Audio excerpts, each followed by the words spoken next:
Стало известно о вмешательстве китайских властей в похоронные ритуалы мусульман Восточного Туркестана, которым отныне запрещено хоронить покойных согласно исламу и местным традициям.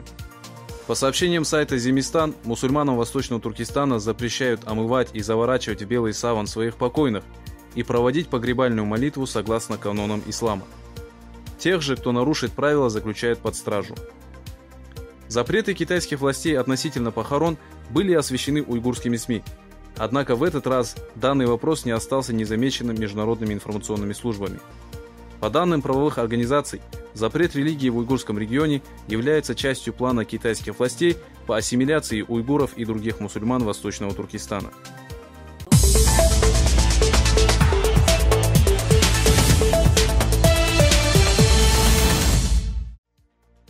В германском городе Карлсрух официально открылась уйгурская школа под названием «Ростки гор Тенгри».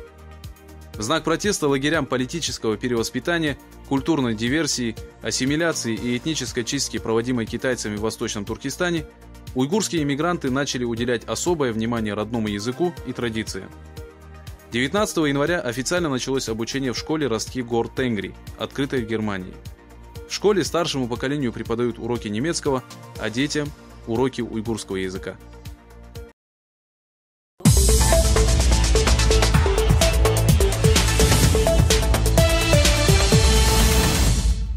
Сообщение о неизвестных лекарствах, уколах и принудительном лечении этими препаратами в китайских лагерях вызвало подозрение организаций по защите прав человека.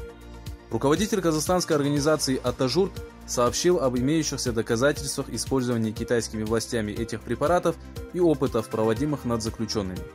«Атажурт» является первой общественной организацией, подробно осветившей данный вопрос. Бывшие узники лагерей Омар, Рукья Пархат, Абдусалам, Мехрыгуль Турсун и Гульбахар Джалилова сообщили, что в результате использования китайских препаратов и уколов у многих заключенных нарушилась психика и нервная система, а у женщин развилось бесплодие и тяжелые заболевания. Стало известно, что у заключенных брали различные анализы, что доказывает наличие опытов, проводимых над людьми.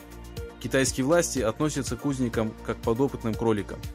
Эти известия вызвали опасения мирового сообщества. –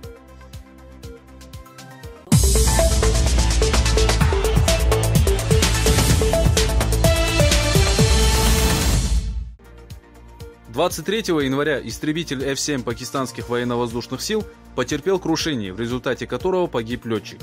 F-7 является прототипом советского МиГ-21, выпуском и поставкой которого занимается китайская компания Чунчин. Однако китайские истребители не отвечают стандартам безопасности, и этот инцидент явное тому доказательство. По сообщениям пакистанской газеты «Дневное время», крушение произошло во время планового полета в районе Мастун. Также упоминается подобный случай, произошедший в июне прошлого года, который привел к гибели людей. В обоих случаях потерпели крушение истребители, выпущенные Китаем. Информационное агентство пакистанских военно-воздушных сил сообщило, что за последние 17 лет произошло 13 инцидентов с F-7. Это является показателем низкого качества и отсутствия стандартов у китайских производителей.